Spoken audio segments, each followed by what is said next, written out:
Halo semuanya. Wah, apa kabar nih? Nggak kerasa ya? It's getting late sudah. Masih setengah 8.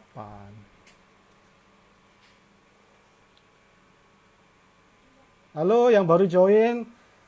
Selamat datang di live-nya Mindset Duit bareng sama Ivan Olianto. Kita mau bahas soal ini nih, soal KPR, soal beli rumah, dan investasi. Nah, kalau teman-teman lagi penasaran soal itu, Halo, Mr. Victor. join ya. Halo, Ya, Koko Ivan, waduh, apa Mr. Victor kabar? kayaknya habis facial ini kayaknya ya. Habis Eh, fashion. Nggak cuman nggak cuman face-nya aja di yang facial. di Tapi, permak, Kok Ivan.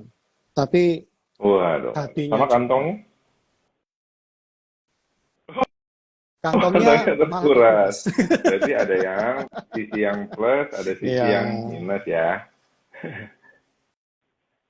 Ya, jadi itu kata lainnya gini, ketika kita mau berharap sesuatu, kita juga harus di sisi lain kita juga Konsekuensi. mengorbankan sesuatu. Gitu ya. Hmm, Yeah, that's the consequences.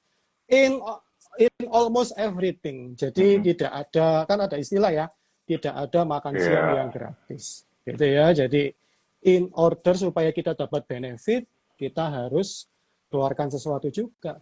Itu yang disebut ya, konsekuensi kan? betul, betul, betul. Iya. Belum belum apa-apa kok sudah Belum apa-apa sudah ngomong berfilosofi. makanan, Mister. Ini jam segini ini entah orang mau makan atau orang sudah makan ini. Kelihatannya Mister belum makan. Ya. Eh, Iya. Ketahuan ya dari raut wajahnya. Itu siapa tuh? Itu ada Iya, ada ini patung ada kok. teman baru tuh siapa? Iya, Oh, tidak bergerak dia. patung. Iya. Nggak hidup berarti ya, Oke. tidak bergerak. Ya, Mister. Iya.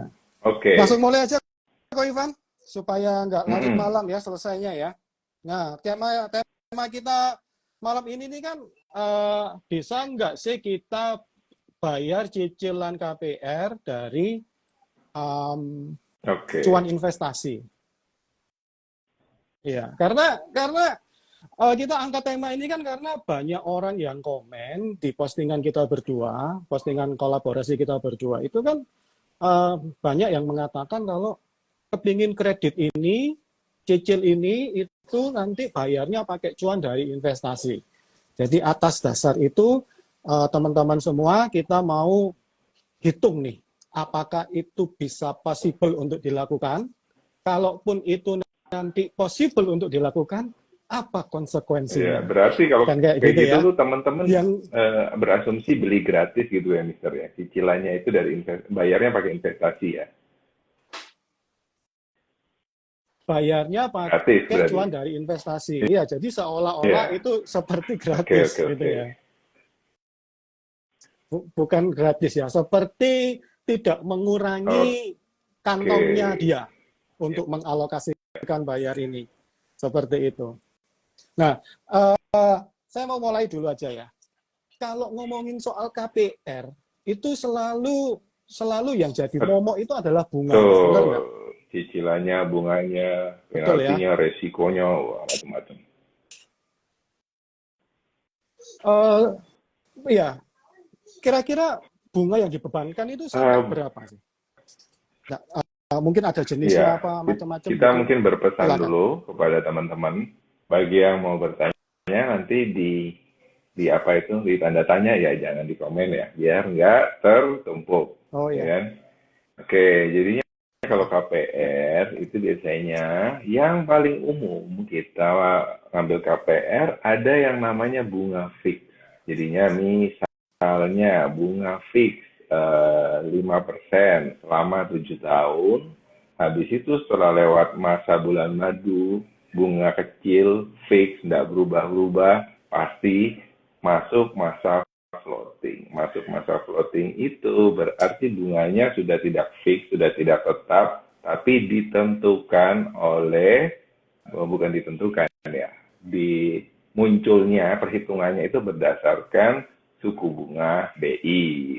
Gitu. Acuannya. Jadinya ya kita waktu itu sudah nggak bisa pasti keadaan ekonomi seperti apa akan menentukan bunga naik atau turun, itu menentukan juga cicilan kita yang dihitung dari floating rate itu dia. Gitu ya. Kira-kira sampai Kalau untuk berapa? sekarang kayaknya 12-13% rate floating KPR itu besar, besar Wow, banget. besar banget. Kalau 12% di rata-rata satu Satu bulan baru persen, 12 yes. 1% tuh satu bulan. Makanya harus Gila ya. benar-benar direncanakan, Mister ya. Eh, Bukan main-main ini. iya, iya, bukan main-main ya. Jadi bukan iseng-iseng, bukan karena FOMO, bukan karena apa gitu ya. Tadi pagi saya nemukan ini artikel yang membahas bahwa di Amerika itu ini nggak bisa Share di screen, share ya. screen ya sayangnya ya. Iya, jadi di Amerika itu di tahun 2021 Juli rate-nya itu 2,89 dan sekarang naik menjadi 8,34. Ini 30 year fixed rate mortgage. Jadi KPR fixed rate selama 30 tahun. Kok beda banget ya sama yang di Ya, memang Indonesia ya? jadinya di luar. Kalau bagi teman-teman yang baca Rich Dad Poor Dad atau Cash Flow Quadrant, Robert T. Kiyosaki, Hmm, itu kalau kita baca di situ seakan-akan memang bisnis properti itu begitu indahnya. Sebetulnya itu benar, ya. tapi di negaranya Robert T. Kiyosaki di Amerika. Karena di Amerika itu tadi bunganya Hmm, atau kayak yang Mister bilang 2% waktu itu, terus naik, hmm, sekarang naik aja sampai 8% doang. Jadi masih jauh di atas di Indonesia. iya. Karena itu di sana kalau kita mau bisnis properti, ngambil properti itu masih memungkinkan terus disewakan lagi. Jadinya kita nyicilnya itu nggak gede-gede amat di sana karena bunganya nggak tinggi di sini, dan rate sewanya pun juga lebih tinggi di sana daripada di sini. Benar-benar berkebalikan gitu ya. Gitu. Gitu ya. Kalau rate sewa di Rate sewa Indonesia di kira-kira berapa? Indonesia anggaplah biasanya ya rumus standarnya kalau landed itu menapak di tanah itu 2-3%. Kalau high rise apartemen gitu sekitar 5% dari harga. Nah, tapi itu Oke. hanya Dua itu hanya dan rumus lima. kayak ya rule of thumb. Ya, ya, Nanti ditentukan lagi banyak nggak ya, ya. supply-nya, keadaan ekonomi gimana, dekat apa di sana. Ya, Lokasinya. Ya. Kalau di Amerika kalau sana di Amerika kira-kira itu berapa? kayaknya ya, yang saya baca dari buku, saya jujur aja belum pernah atau ke Amerika belum pernah nih, Pak. Hah, Kayaknya mereka itu ngomong, kalau mereka hah. bahasanya ngomong tuh rate sewa itu 1%. Wah, waktu itu saya langsung mikir, wah kecil banget ya. Di sini aja 2%, 5%. Ternyata mereka itu 1%-nya itu per bulan. Berarti kalau 1 tahun 12%. Anggaplah Ah, nggak usah 12%, 10% aja itu lumayan banget. 10 tahun balik berarti rumahnya, harga rumah. balik modal. Perhitungan gampangnya kan gitu, balik modal. Tapi kan yang nggak semudah Oh, itu ya, ada faktor-faktor lain, inflasi segala macam. ya, ya. Hitungan Tapi itu kasar, hitungan kasarnya. Jadi memang masuk akal ya kalau di sana banyak yang bisnis properti. eh, beli rumah, beli rumah, bahkan rumahnya pun itu satu rumah gini bisa dihuni 4 Kalau keluarga, rumahnya 6 gede, keluarga gitu kan ya. ya, Nggak kayak di sini kan ya, ya. ya, Iya. Terus jadi mereka dengan bunga yang rendah, ya, lebih rendah dari sini, dari Indonesia, dengan KPR yang 30 tahun, panjang. dengan tarif sewa yang lebih tinggi, jadi ya masuk akal sekali kalau mau bisnis investasi Iya. rumah di Dan sana itu ya. tadi ya, Mister kan ngomongin 30 tahun. Hmm, Kalau sebagai perbandingan, kalau di hmm, Indonesia biasanya kita ngambil itu KPR ya 20 tahun lah. Yang saya temui paling lama itu. Nggak ada yang ngambil dua ya. puluh lima tahun, 30 tahun. Walaupun secara di atas kertas diperbolehkan mengambil cicilan sampai umur 55 tahun. Gitu. Hmm. Tetapi kalau sudah sudah di atas 20 tahun itu beban Tinggi bunganya juga sekali. Ya, gimana itu ya? kita harus menampilkan chart, Iya, kita harus menampilkan tabel supaya teman-teman aduh. itu benar-benar dapat message-nya, dapat perbandingan antara bunga sama pokoknya. Itu nggak bisa dilatih nih, kayaknya mesti webinar gitu ya, Mister ya. eh Sebenarnya bisa sih share screen, cuman kan Oh datanya iya, kita ini di pakai laptop ya, bukan handphone. di HP. Iya, iya benar-benar. Benar. Ah, Iya, pakai handphone. Ya nggak apa-apa deh. Kapan-kapan aja teman-teman kalau memang tertarik untuk bahas ini kita di webinar, tinggalkan pertanyaan ya, tinggalkan komen di pertanyaan supaya nggak ketutup, supaya nggak terkubur. mendelep gitu ya bahasa Surabayanya ya. Wah, mm-mm. jadi jadi kalau dibandingkan nih ya return return investasi sama bunga KPR di Amerika, kalau kita acuannya Hmm, S&P 500 aja deh, yang rata-rata per tahunnya 10,7%. Nah, 10,7% itu ya, rata-rata ya. Kalau bunga KPR yang tadi saya baca itu, tadi pagi saya temukan artikelnya itu iya, 8%. Jadi masih sebenarnya ya, kalau secara hitungan ya, itu bunganya masih lebih besar kenaikan atau return dari investasinya daripada betul. bunga KPR-nya. Iya, Itu sih teman-teman. Asalkan, asalkan modalnya yang kita punya, ya modal yang kita setorkan, itu sama dengan beban KPR, pokok yang plafon hutang-hutangnya ya, plafon. KPR-nya kita. Kalau itu, ya plafonnya. Jadi kalau itu jumlahnya sama, jadi masih masuk akal kalau kita mau bayar, uh, sorry, bayar bunga KPR pakai Return investasi, return dari bukan investasi. cicilan KPR. Iya. Itu, iya, Bedakan antara cicilan KPR dan oke. bunga KPR. Kalau cicilan itu bunga plus pokok. Kalau bunga ya bunga saja. Gitu ya. Iya, iya, iya.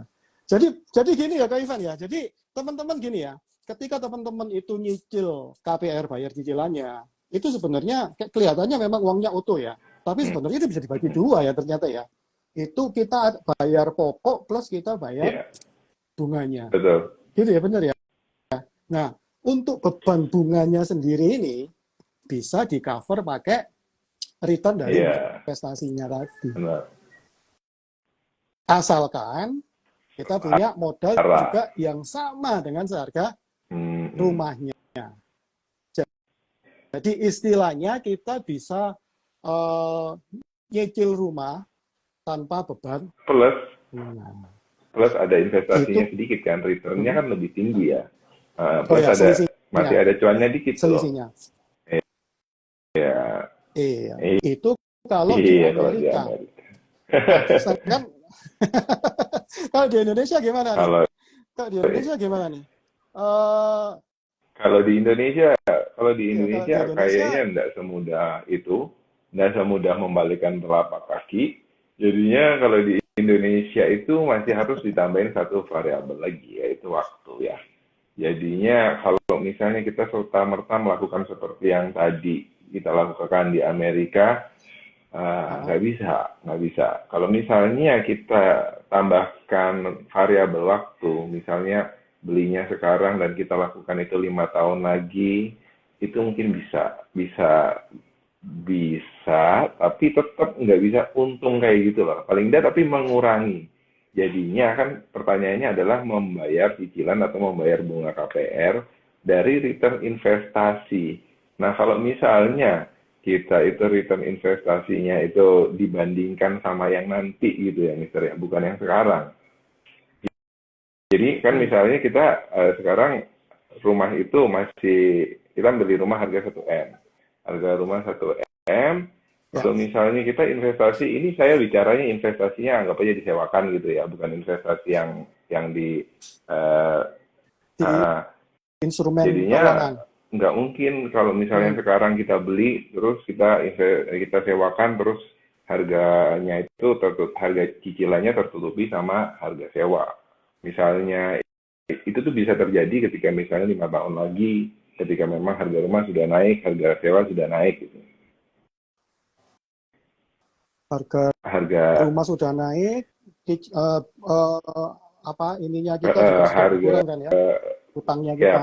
pokoknya pokok KPR kita sudah berkurang ya.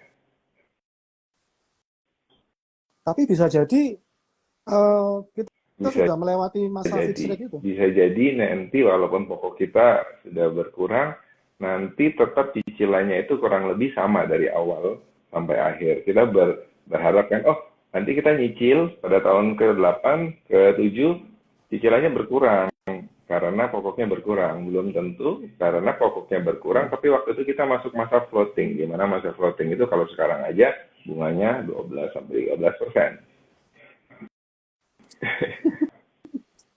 Ya, jadi ya itu yang harus Iya. teman-teman ketahui ya. Itu yang harus teman-teman ketahui dan rencanakan supaya nggak banyak kejutan nanti di masa depan. Nah, sekarang kita mau bandingin nih. Tadi kan kita kunci rate KPR-nya di Amerika sana pakai yang tertinggi 8,3 sekian tadi. Kalau di Indonesia kira-kira berapa? Kita mau bandingkan nih sama return investasi, instrumen Nah, investasi di jadinya sini. yang sulit itu, Mister, membandingkannya di Indonesia itu kebanyakan soalnya pakai fix terus floating, fix terus cap terus floating, harus ada fix berjangka, jadinya itu kayak nggak bisa ditarik langsung 8% flat. Gini aja deh, Mm-mm. pakai syariah deh, Ya, sistem syariah anggaplah kalau ya, gitu kita, bisa ya anggaplah flat kan 10% kalau gitu ya, anggaplah 10%. Nah, 10%. supaya gampang itu. Oke, jadi ya supaya Masuk gampang akal. ya, dan itu juga masuk akal ya. Bunga KPR 10%. Kalau kita bandingkan Mm-mm. sama, ini lagi-lagi nggak bisa share screen ya. Deposito rata-rata itu kurang lebih 2,25% Mm-mm. per Tapi bulan. kalau dana Per kita tahun, gede kan sorry. lebih gede ya, deposito 2,25%. ya. Biasanya kan nawar tuh Ya, sama bank. kita ambil Oh yang iya, iya. umum saja. Terus yang kedua Heeh. ada reksadana pasar uang, kurang lebih 2,4%. Masih jauh Iya, ya masih sama jauh 10 ya. banget. Bukan jauh saja, itu jauh banget. Itu berapa kali lipat. Nah, ini yang agak Heeh. dekat nih, obligasi negara kurang lebih Oke, 7,32%. Masih bisa ya, tapi masih ada gapnya sekitar dua. berapa ini? Sekitar 2,6-an ya, 2,66. Reksadana indeks, nah ini ke Ivan, Nah, menang. 14,77%. Menang. Iya kan? Menang. Dan yang terakhir, Heeh. reksadana saham kurang lebih bisa sampai 20%. Oke. Tapi ini up Sampai to dengan. ya, teman-teman ya. Hmm. Sampai dengan, bukan Tapi rata-rata. Mister, investasi di Itu instrumen sih. keuangan Ya, itu dengan resikonya ya. Itu kan tadi kan potensi keuntungannya. ya. Kalau yang deposito, reksadana pasar uang, obligasi tidak akan ada ini ya, Mm-mm. penurunan nilai. Tapi kalau yang reksadana indeks atau Oke. reksadana saham bisa saja Ya, terjadi. ya, ya. Gitu. Jadi ya ini pun ya Ko Ivan ya, ini pun untuk bayar bunganya saja Ko Ivan. Bunganya saja, belum pokoknya. Ya, ya. Belum pokoknya teman-teman. Ya, jadi yang kita hitung tadi ini untuk bayar bunganya Mm-mm. KPR saja. Gitu ya. Dan itu pun syaratnya teman-teman juga harus punya modal Oke, senilai yang berarti lebih. anggapannya kita mau beli rumah, kita sebetulnya bisa beli rumah itu cash ya gitu ya. Cuma kita memilih antara membayarkan uang itu langsung habis atau uang itu kita masukkan ke sesuatu dulu, sesuatu ini menghasilkan telur atau menghasilkan return, baru kita bayarkan ke cicilannya ya. Iya, ya. Jadi ternyata setelah dihitung-hitung, ya bisa sih. Cuman konsekuensinya ya itu tadi. Nah, sekarang gini kok Ivan, kalau misalkan ya, Saya punya uang Mm-mm. cash 1M. Harusnya bisa Mm-mm. beli rumah itu cash. Tapi 1M ini saya rumah itu saya KPR-kan ya dengan hitungan segala macam. Kan masih ada. Jadi DP-nya 20% atau 30% masih ada sekitar berapa? Kalau Berapa? 30%, 700 juta. 700 juta. Saya Mm-mm. pakai untuk renovasi. Saya bangun 3 lantai, bangun kos-kosan, oh, I don't know, like Mm-mm. 20 pintu gitu. Terus kita semuanya kita buka dan semuanya itu laku gitu ya bisa ya Berarti sebenarnya ya. nggak ditinggalin ya ini ya konteksnya ya. Menurut bisnis kan ya. Enggak. Kalau Nah, itu untuk bisa investasi, banget. untuk Memang kalau investasi. menurut saya sendiri, kita punya properti, terus Nah, mau properti itu mau menghasilkan, yang paling masuk akal itu adalah kos daripada sewa. Kalau kos itu benar-benar kita itu ya bisa bisa untung, tapi kembali lagi kos itu adalah aktif income ya, bukan pasif income loh. Kalau kita nyewain itu kan kayak pasif income, kita nyewain di awal, habis itu udah ya tahun depan kita ketemu lagi. Kalau sama kos, enggak kan? hmm, Kos itu bayarnya bulanan, nagihnya bulanan. Masalahnya hmm, mungkin juga hmm, harian masalah muncul ya dari sekian banyak orang yang nggak bisa diatur gitu ya. Jadi kita punya manajer di sana yang bisa ngatur semua gitu hmm, ya. Gitu. hmm.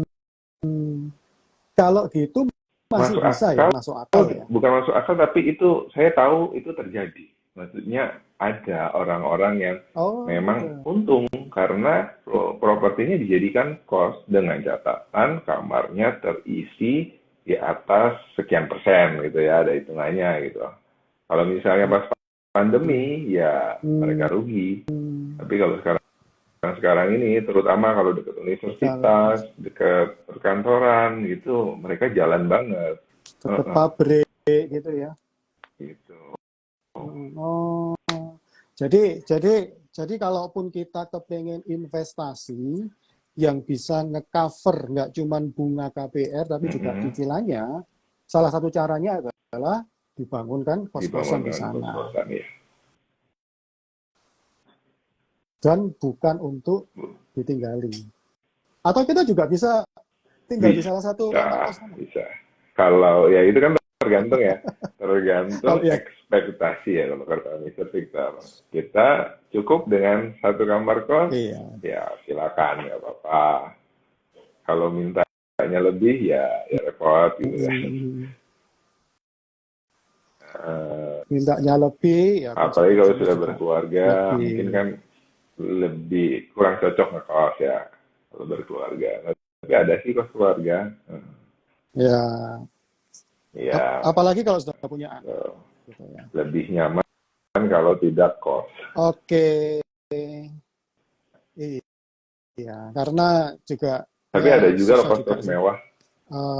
Fak, Iya, ya kos yang premium. eksklusif Ya, ya, mahal sewa. tapi mending mending sewa Iya, iya, iya. apartemen sekalian, Ya kembali lagi ya. Tergantung gitu kan banyak ya. Nah, faktor. Lokasi iya. juga kadang-kadang. Kalau saya sih lebih seneng ini ya, Pak Ivan ya, lebih seneng kayak di Mm-mm. investasi kos-kosan gitu ya. Karena gini ya teman-teman ya, kalau kalau dari sudut pandang saya, kalau kita investasi di instrumen keuangan, itu kita benar-benar nggak bisa Mm-mm. pegang kendali. Apalagi kayak yang tadi obligasi gitu, kita kan cuma terima kupon aja, sekian persen aja. Kita nggak bisa melakukan action di mana supaya uh, returnnya kita bisa lebih tinggi, kecuali kita tambahin Mm-mm. modal. Itu sih ya. Reksadana indeks pun, reksadana saham pun kita nggak bisa lakukan apa-apa Iya. kecuali berdoa, gitu ya. Berdoa supaya marketnya bagus, returnnya Benar-benar semakin tinggi. pasif Yang investing bisa ya. kita lakukan cuma Pasif nambah modal. investing. Yes, Mister, tapi kalau benar kos-kosan benar itu pasif. ini yang saya dengar dari pengalaman teman-teman saya yang juga mungkin teman-teman pernah dengar ya susahnya kos itu. Misalnya saya Ya, pernah dengar cerita tuh ada yang mau bunuh diri. itu jadi masalah kan. Harus ada polis lain segala macam nanti. Terus ada yang narkoba, itu juga jadi masalah. Ada yang bawa pasangan yang tidak resmi. Ya, Tidak nah, sah. itu mungkin teman-teman sudah pernah dengar ya. Maksudnya sudah pernah dengar masalahnya ya itu aja. Nah, tapi ternyata ada satu masalah ini yang saya baru-baru ini dengar dari teman saya sendiri yang buka kos adalah yang ngekos itu pihak berwajib, pihak yang memiliki kuasa. Dan ketika ditagih, sulit. Terus kita bisa apa? Ya, itu mungkin ya saya sendiri tidak terpikirkan sebelum saya dapat cerita dari teman saya ini gitu. Ya iya mau gimana kalau kayak gitu. Ya, ya. Iya juga sih. Jadi memang memang semua resiko itu ada di mana-mana ya, Iya apapun ada. bentuknya ya. Apapun bentuk Nah, investasinya, resikonya itu iya. selalu ada, teman-teman ya. Nah, jadi menurut teman-teman gimana nih setelah dengar kita ngomong kurang lebih 25 menit ini? Kalau ada pertanyaan, silakan deh. Kita langsung ngobrol-ngobrol aja. Ini ada Ada yang ya nanya nih, tempat Ivan. saya nggak ada. Ya, Mister Apa? yang bisa. Ya, bisa, Saya nggak bisa bisa, baca. nggak muncul. Oh, nggak bisa baca. Tak bacakan ya. Dari Flow Mary. Apakah nyicil KPR rumah subsidi dengan bunga flat 5% selama 15 tahun masih worth it? Kalau flat 5% selama 15 tahun itu sih menurut saya deal yang sangat baik untuk sekarang.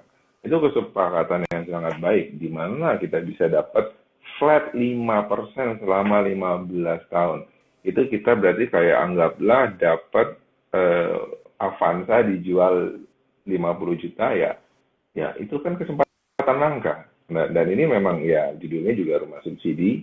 Memang itu mungkin sudah diatur atau sudah disubsidi sama pemerintah. Pemerintah sebagian nanggung. Jadi sudah jelas itu memang murah dan memang harganya sudah dipotong, cicilannya sudah dipotong, bagus sekali.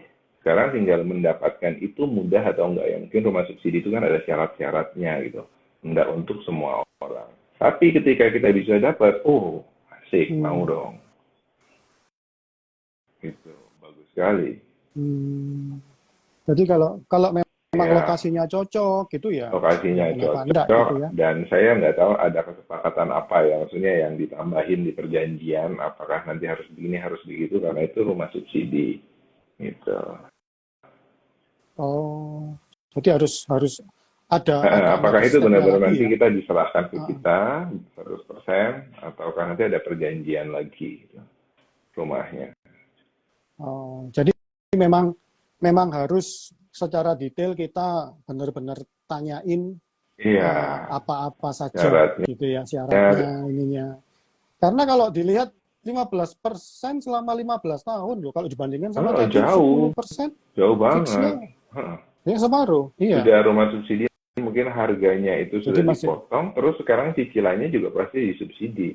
Kalau menurut saya ya, kayak pemerintah gitu mungkin kerja sama Bank Mandiri, ya, Bank BTN yang pemerintah gitu, mungkin itu kayak CSR-nya mereka ya, Corporate Social Responsibility untuk membantu pengadaan rumah untuk warga Indonesia gitu. Jadi atas iya arahan iya iya pemerintah, iya. bank Iya, itu harus jadi pokoknya bunganya sekian ya, kamu harus nurut loh gitu kan. hmm, iya iya iya iya. Masih lebih rendah ya kalau dibandingkan sama yang di Amerika tadi ya. Iya, kalau untuk sekarang ya, menang yang itu Iya, 5%, Amerika ya 8%. untuk sekarang. Jadi itu kesempatan bagus, peluang bagus loh. Nggak pakai. 8% pun ini Iya, sudah udah rame ngeluh tadi. karena berangkat Tadi dari pagi berapa? saya lihat. 2% ya, Mister ya. Iya, 2,93. 2,93. Ya, Anggaplah dua kali 3% lah. lipat. Ya memang Heeh. pusing pasti ya. Mereka nggak terbiasa dengan itu. Sementara kita dengarnya, wah sama segitu doang. Ya, jadi dibandingkan sama yang lainnya. Nah, jadi teman-teman di sini sudah tahu ya konsekuensinya ya kalau memang mau punya rumah, apalagi yang rumah idaman, rumah yang menurut kita ideal, itu tetap harus lihat sesuaikan dengan kemampuannya kita. Gitu ya. Ini ada lagi nih. Chat ya, pertanyaan tapi di di komen. komen ya. Mm-mm. Ya. Mumpung belum hilang. Dari Firlian Syah FZ. Apakah rekomen Pak kalau pegawai yang cukup sibuk kerja lalu investasi kos-kosan? Ya, pegawai sibuk kerja, investasi kos-kosan. Atau sebaiknya investasi lain seperti bisnis kuliner DSD. Nah, ini enggak nyinggung-nyinggung instrumen keuangan. Oke. Jadi gimana? Koko Kalau Ivan. menurut saya bisnis kos-kosan itu dengan bisnis kuliner di Facebook ya, FB ya, Kuliner. kayaknya Ya, nggak bisa dibandingkan ya.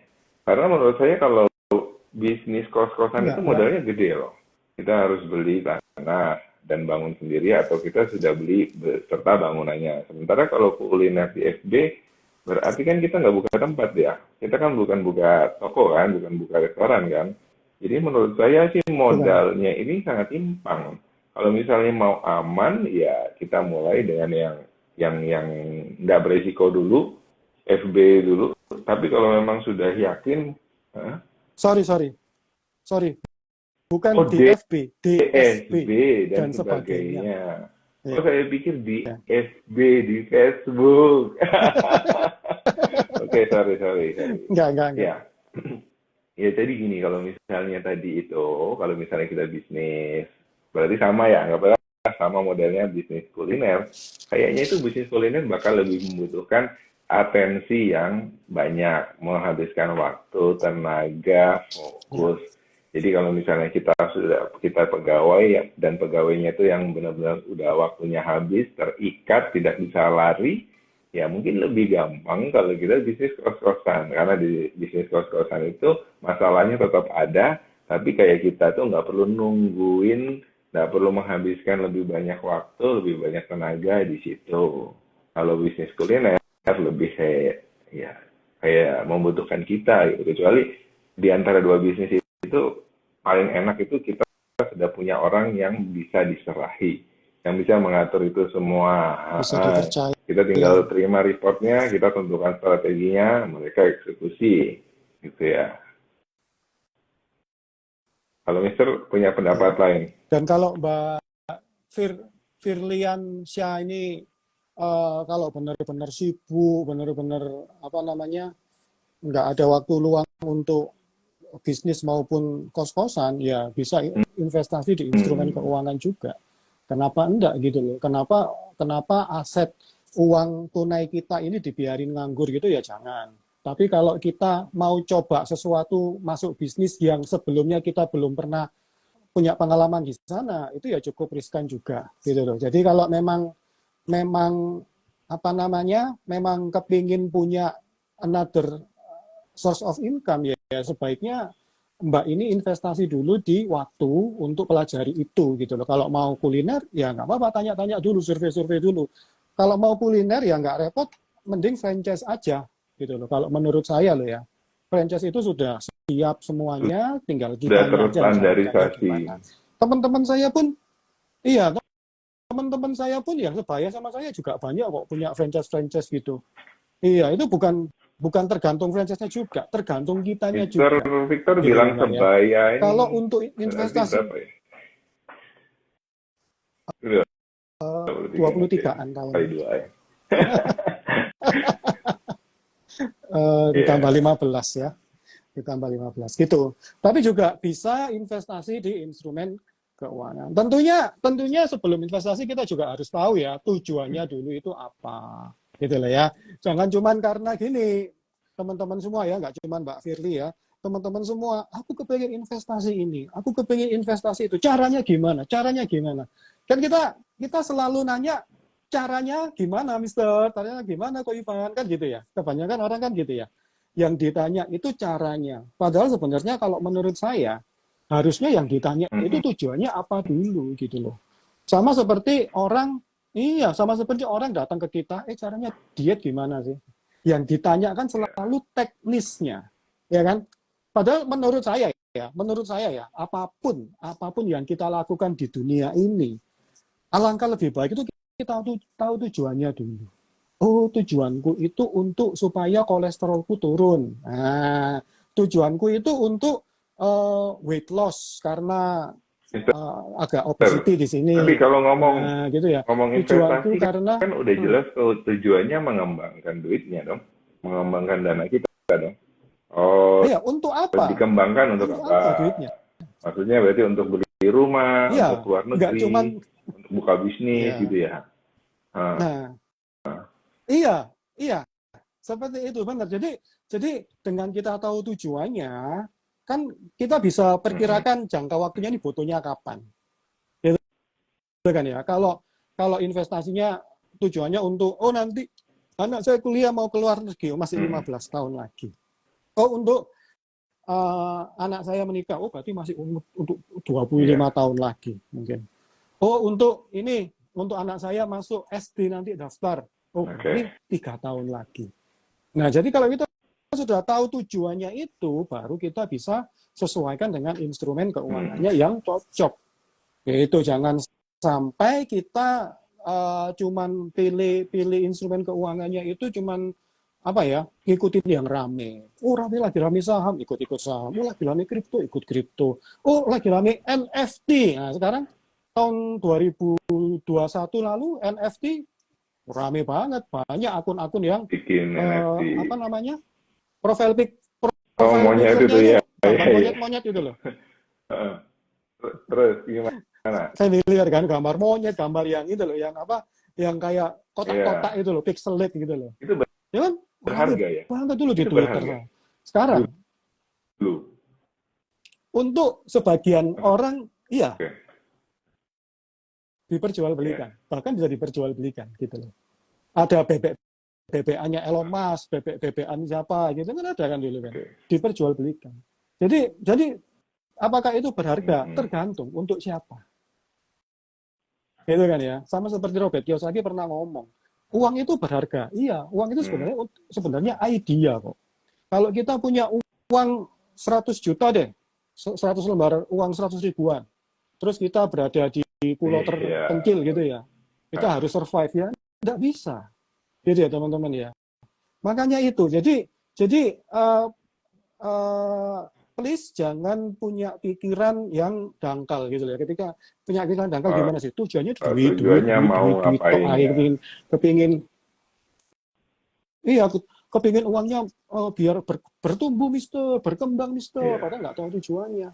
Gitu itu setelah saya selami ya, ada orang Heeh, yang seperti itu ya. heeh. Tak DM, tak jak ngomong. Aku Oke. penasaran ini jalan pikirannya gimana sih gitu. Saya tuh nggak kepingin uang saya nganggur, Mister. Saya nggak kepingin Iya, uang iya. ini. Tujuannya apa? Ya nggak apa-apa.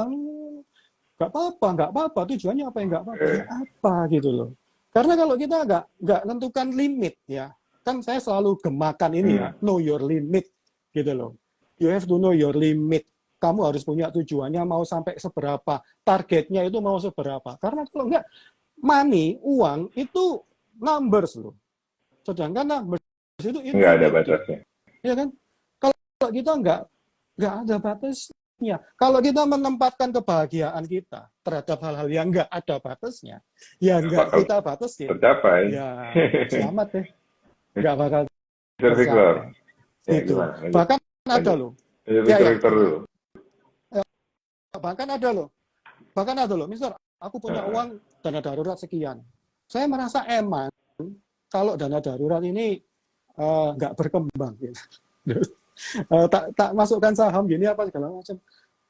Ya itu beda lagi gitu loh. Uang dana darurat itu memang tidak bisa apa ya? Memang tujuannya itu bukan untuk kita kirim untuk Mm-mm. kerja gitu loh. Nah, ini juga salah satu mindset yang saya punya yang mungkin bisa diterapkan Ko Ivan dan teman-teman lainnya. Setiap dolar, ya setiap rupiah Ya. yang dititipkan ke saya Heeh. sama Tuhan yang di atas, itu saya anggap sebagai Heeh. layaknya Heeh. karyawan saya gitu. Jadi ada yang tugasnya, kamu Ya. seperti kita punya kantor gitu ya, kita jangan kantor deh, kayak kita punya depot gitu Heeh. ya, kan ada yang bagian Heeh. tukang masak, ada yang Heeh. tukang ngelap piring gitu Belanja, ya, ada yang tukang ada yang bagian kasir. nganterkan pramusaji, ada yang tukang bikin Heeh. kopi gitu ya. Nah, sama tugasnya masing-masing. uang ini yang kita dititipkan ke kita, tugasnya masing-masing. Ada yang kita pakai untuk kebutuhan bulan ini, ada yang kita pakai untuk kebutuhan di masa depan, dan juga ada untuk yang dipakai kebutuhan yang sifatnya darurat, emergency. Seperti itu, jangan di mentang-mentang uang ini semuanya bentuknya sama, tapi dicampur gak karu-karuan. Jangan gitu juga. Dan juga gini ya, Ko Ivan ya, kebanyakan orang-orang itu, ya saya nggak tahu sih, cuman ke beberapa orang yang DM ke saya, ya memang sih yang DM biasanya yang baca, yang balas admin, tapi saya juga sesekali lihat gitu loh. Itu mereka itu nggak punya relationship yang bagus dengan uang. Relationship yang bagus. Oke. Tolong dijelaskan. Iya, gitu loh.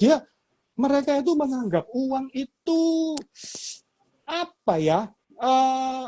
Nggak kayak hubungan aku sama aku Ivan ini kan mantap. Gitu loh. Contohnya gini, ngetesnya gini teman-teman ya. Kalau hubunganmu sama duit itu nggak bagus, ngetesnya gini. Ketika kita lihat ngecek saldo, takut. Nah, takut itu takut apa ya? takut enggak gini loh. Karena mereka takut ternyata enggak ada isinya. Ya kan? Takut karena waduh saldoku cuma sekian kan. Itu. Saya tuh sampai gini loh. Saya menerapkan gini Pak Ivan.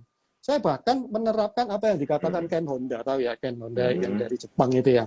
Namanya Honda. Nah, ya dari Jepang. Ya. Dia itu selalu ngomong gini.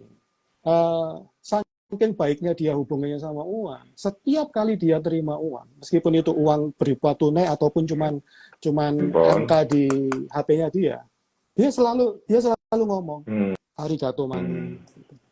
Terima kasih sama sudah mampir. Uang. Yes.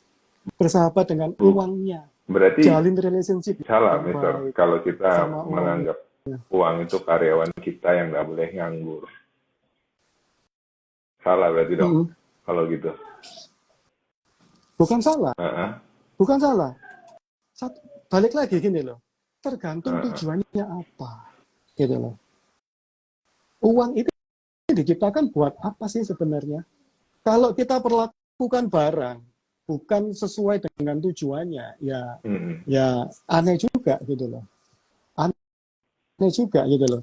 Ketika kita tahu HP ini ya, buat telepon. Buat apa sih Pak Ivan? Menurutmu? Buat nge-live. Salah satunya buat telepon, ya kan? Komunikasi. Tujuan utamanya apa, Lek, menurutmu? Ya. Komunikasi. Tapi kalau HP ini nggak diisi kuota, bahkan nggak dikonekkan WiFi, cuman dibuat untuk misalnya simpen foto doang, kan ya gimana ya? Aku kalau jadi HP itu, kok aku nggak dimanfaatkan dengan baik sih? Bener gitu ya, bisa diterima ya? Iya loh. Kita tidak memperlakukan barang itu sebagaimana dia diciptakan. Nah, uang ini kan ya memang macam-macam tujuannya untuk apa. Tapi kalau buat kita seorang yang tahu melek tentang keuangan, tentang financial, ya tujuannya yaitu tadi. Tujuannya adalah supaya uang ini kerjanya untuk alat supaya kita untuk mencapai tujuan finansial kita. Mulia loh tujuannya. Benar ya? Jadi atas dasar itu setiap uang yang masuk dia selalu ngomong thank you mani, arigato mani. Kalau kita dalam bahasa Indonesia, terima kasih. Okay. Kamu di kantongku, di rekeningku tak perlakukan dengan baik, tak perlakukan sebagaimana mestinya. Kamu tak kasih panggung, kamu tak kasih kesempatan untuk berkarya, untuk bertumbuh. Kira-kira seneng nggak? Dihargai. Seneng kan?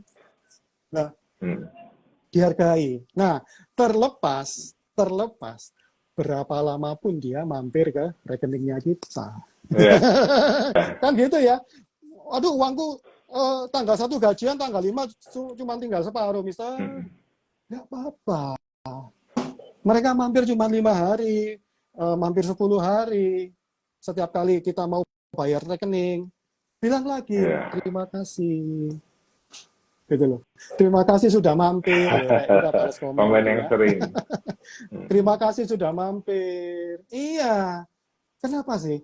Karena kalau uang itu happy kita perlakukan, ketika kita kembali mengutus uang itu ke tengah lautan market ini atau dimanapun itu, Bali. mereka pasti kalau kerasan di tempatnya kita, Dan mereka pasti akan balik moga-moga dan nggak ngajak temennya. Enak sendirian. loh di sana. Iya, Iya, iya, iya. dan itu percaya nggak dipercaya ya teman-teman ya. Kalau kita punya good relationship with money, pastinya kira-kira Hmm. itu akan seperti itu, gitu loh. Jadi the way we treat our money, bagaimana kita memperlakukan uang kita, nggak cuma dari kita ngatur, oh aset alokasi seperti ini 50, 30, 20, seperti ini apa 10% dana, tapi nggak ada keterikatan secara Mister, emosional. Mungkin itu dulu ya yang saya bisa. mudah-mudahan Gimana? Mbak Firlinya tadi, Bu Firlinya masih ada ya. Kan tadi kan Ya, pertanyaannya itu tentang kuliner sama kos ya. Nah, kalau kebetulan kalau kuliner itu uh, saya pernah jalanin. Kalau kos belum pernah, jadi saya nggak bisa cerita berdasarkan pengalaman ya. Kalau kita mau side by side sama investasi di instrumen keuangan, kan kita instrumen keuangan tuh ada resikonya, ada resiko rugi. Dan kalau kita pengalaman saya di bisnis kuliner sama bisa rugi kuliner itu kan. Nah, yang tadi Mr. ya, Victor bilang berbeda apa? Kalau kita punya bisnis, kita itu bisa bisa kontrol, kita bisa melakukan sesuatu aktif gitu ya. Sementara kalau di instrumen keuangan ya udah kita nunggu aja, berdoa aja. Nah, tapi kita bisa ya, ngontrol itu ada sama. plus, ada minusnya. Plusnya kenapa? Ya kita bisa tentukan strateginya, kita bisa menyelamatkan kapal tenggelam, atau kita bisa meroketkan pesawat yang sudah lepas landas ya, intinya naik tambah naik atau kita bisa apapun lah. Tapi minusnya itu kita kuat nggak menghadapi semua itu gitu, komplainan habis itu Oh, ntar bahan baku, kita nggak ngomong fantes ya, bahan bakunya kosong. Terus kalau misalnya kita bikin hmm, rasa pedas itu variabelnya orang-orang tuh beda. Ada orang bilang kayak gini nggak pedas, ada ya, yang bilang pedas, ada yang bilang kayak gini ya manis, ada yang hmm, bilang enggak. Itu kurang bisa ya. membuat yang menghabiskan energi kita banyak loh di kuliner itu. Satu lagi, kuliner itu barang-barangnya bisa Hmm, rusak dengan cepat. Jadi curhat saya. ada expirednya cepet ya. Gitu. Apalagi kalau kita masak Ya hari ini udah, nggak laku, ya sudah. ya harus dibagi-bagi. Besok dijual nggak bisa, gitu kan ya. Gitu. Ya Hmm. itu dia yang jadi pertimbangan. Jadi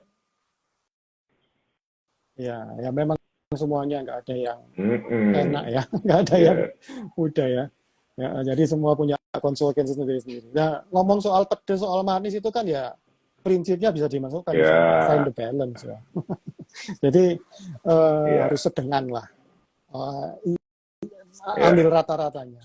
Gitu ya. Nah, berarti gimana nih Ko Ivan, teman-teman, buat teman-teman yang misalkan, Ko Ivan aku pengen punya rumah tapi belum ada budget untuk nyicil rumahnya. Budget buat nyicil. Kira-kira Kalau mungkin Ko Ivan ada. misal, Ya, jadi misalkan saya punya gaji 10 juta, ya loh.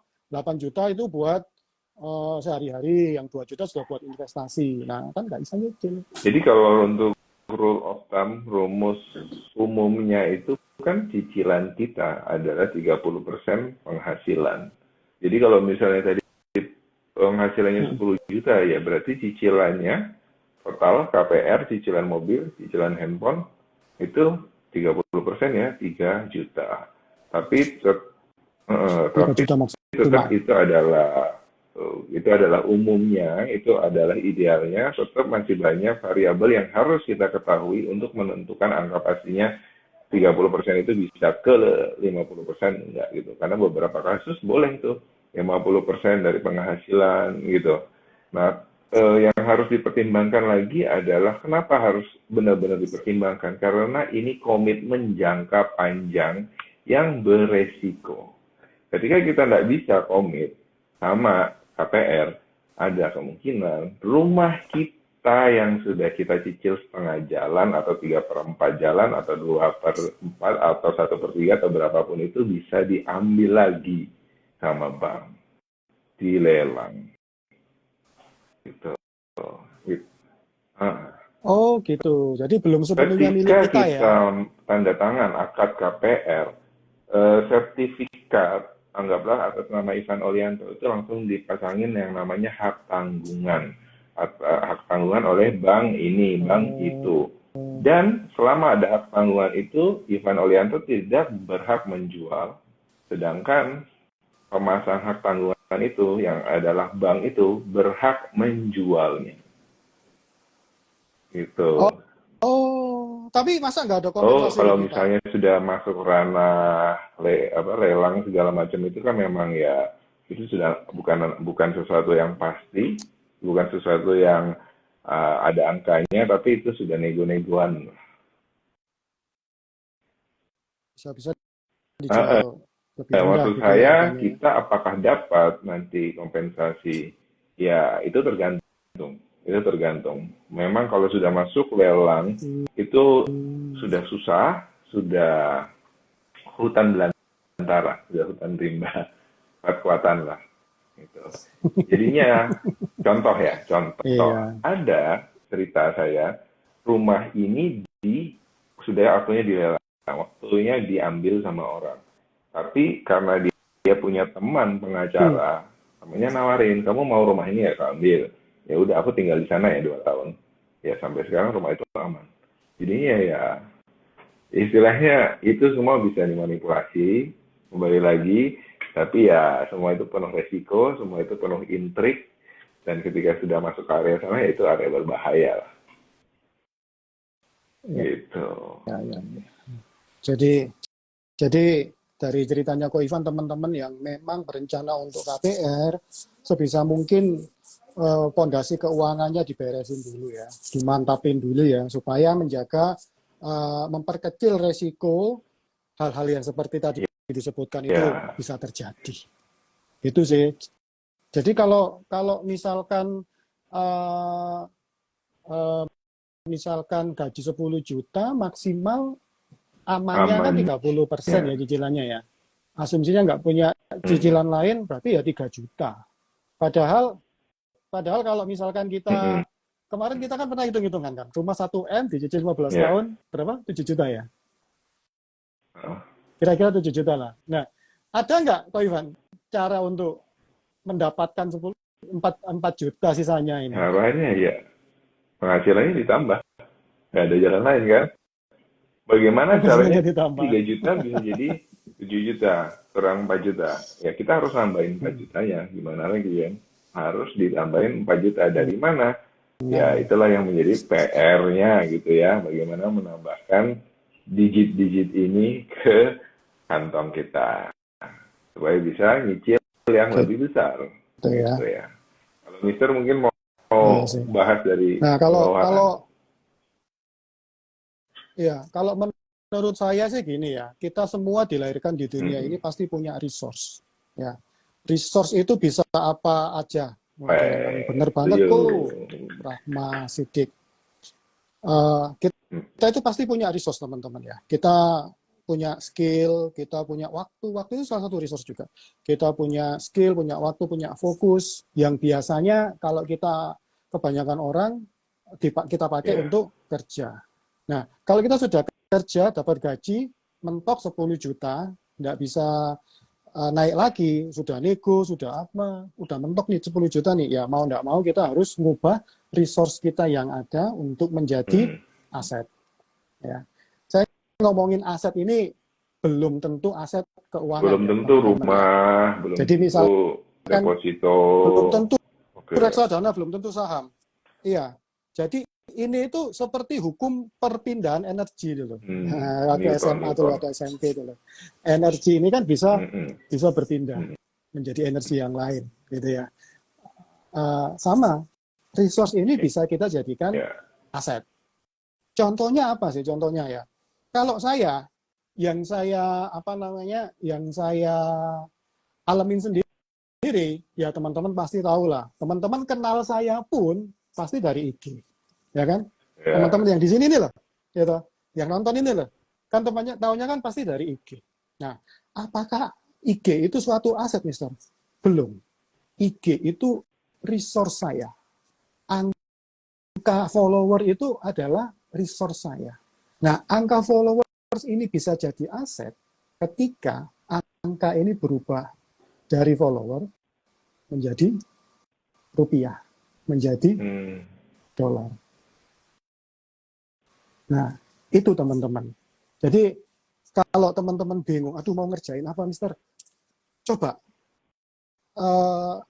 lihat diri kita sendiri. Sama kan, kalau saya ngasih saran ke teman-teman yang lain, Mister, aku mau investasi kelola keuangan, piye cara nih? Ya, tracking your expenses dulu. Gitu loh. Nah, kalau sekarang, kalau mau nambah aset, nambah income gimana? Kita harus nge-track apa sih skill kita, resource kita itu kita punya apa saja sih. Nah, dari sana kita bisa cari cara untuk menjadikan itu sebagai aset. Nah, kebetulan ya, nggak cuma saya ya, kok Ivan juga kan, followernya juga lumayan banyak ya. Karena resource kita berupa digital, jadi kita gampang untuk memindah itu menjadi aset digitalnya kita. Nah, setelah itu sudah jadi aset, kita kan dapat income dari sana juga kan, Ko Ivan ya, dari endorsement, dari diundang webinar apa segala macam, jualan produk, otomatis dari sana income kita bisa nambah, bener ya? Nah, kalau income-nya kita sudah nambah, kita baru bisa beli aset real maupun aset finansial. Gitu sih. Nah, sekarang PR-nya teman-teman ya, kan gimana sih cara kita bisa menemukan resource dalam diri kita, dalam hidup kita, yang nantinya akan kita convert menjadi aset digitalnya kita. Nah, kalau teman-teman memang butuh informasi itu, butuh step by step-nya, butuh panduannya untuk melakukan itu, boleh deh nanti teman-teman DM saya atau DM Ko Ivan. Ya, ngomong aja, Ko Ivan, Mr. Victor, langsung DM aja aset, gitu ya. So, nggak usah basa-basi. Mister, saya tadi lihat langsung ini. aset. Nggak usah basa-basi. Aset Langsung ketik aja DM. enter. Aset, gitu kita bisa. Iya. Iya, iya. Gitu ya teman-teman ya. Karena gini ya. Sayang. Maksudnya eman itu apa ya? Sayang banget kalau kita itu, apalagi teman-teman di sini yang multi talented gitu loh. Apalagi teman-teman di sini yang talentanya banyak, yang bakatnya banyak. Mister, aku pintar ngomong. Ya itu. That's your resource. Jadikan aset. Mister, aku pintar desain grafis. Itu adalah resource lu. Jadikan aset. Mister, aku apalagi? Pintar nyanyi. Ya, bisa. bisa foto, Apapun bisa itu bikin teman-teman. video, Karena zaman sekarang ini kan, bisa bisa bikin menulis. video, bisa edit foto, bisa menulis. Karena zaman sekarang ini kesempatan terbuka lebar. Ya, saya pun tidak terlintas benak saya sedikit pun saya bakalan bisa punya ide untuk bikin webinar lagi ini, followernya sampai di atas 100.000, bisa sampai menghasilkan dari aset digital. Nggak pernah terpikirkan teman-teman. Dari dulu saya itu dulu saya mulainya dari trading option gitu. Tak pikir ya saya ini nanti seumur hidup bakalan jadi trader. Ternyata enggak. Ternyata yang Maha Kuasa di atas itu mendirect saya Teman-teman yang ada di gitu. sini Ya, tertarik jadi teman-teman di sini kalau Mr. Victor bahas trading? Ya kok. Gimana? Bersedia nggak? trading. Ya, coba sih komen teman-teman. Trading itu apa sih? Trading itu apa? Yang dimaksud? Jual beli. Trading itu kan jual beli, tukar menukar. Yang berarti kita omongkan itu seluas apa? Apakah kalau dari saya sih trading itu ya jual beli dalam produk keuangan ya, bisa saham, bisa forex, bisa ya saham dan turunannya, forex dan turunannya, kripto dan turunannya, bisa seperti itu sih. Itu yang namanya trading. Cuman teman-teman kalau mau trading, PR-nya ya, fondasi keuangannya harus kokoh dulu, dibagusin dulu, diperkuat dulu, gitu ya. Karena menurut saya gini ya, kalau kita mencoba sesuatu yang baru itu kita harus invest di waktu untuk melakukan itu. Tapi kalau kita sudah resource-nya itu sudah ada di diri kita sendiri, kan kita tinggal mengubah gitu loh. Tinggal melakukan sedikit penyesuaian. Ya, Ko Ivan kayaknya sudah 1 jam ini Iya, mau sebelum 1 jam. mati otomatis. Kita mohon Iya. pamit dulu ya. Thank you very much yang sudah join sampai saat ini. Kalau teman-teman mau tertarik dengan apa yang kita lakukan sekarang, menjadi bagian dari kita, bisa DM saya maupun Koko Ivan, langsung DM Aset gitu Kita aja juga ya. lebih gampang Jadi nggak nyarinya bisa supaya nggak basa-basi, ketumpuk. nggak apa-apa. Aset, Yes, ini benar. daripada ntar kata-katanya panjang. Ya, mau dong suhu bahas trading karena saya masih pemula. Ya, Daviska. Ya, oke. Terima Thank you very kasih. much teman-teman. Selamat Sampai ketemu malam. lagi di live kita. Dadah. Thank you Koko Ivan. Bye bye.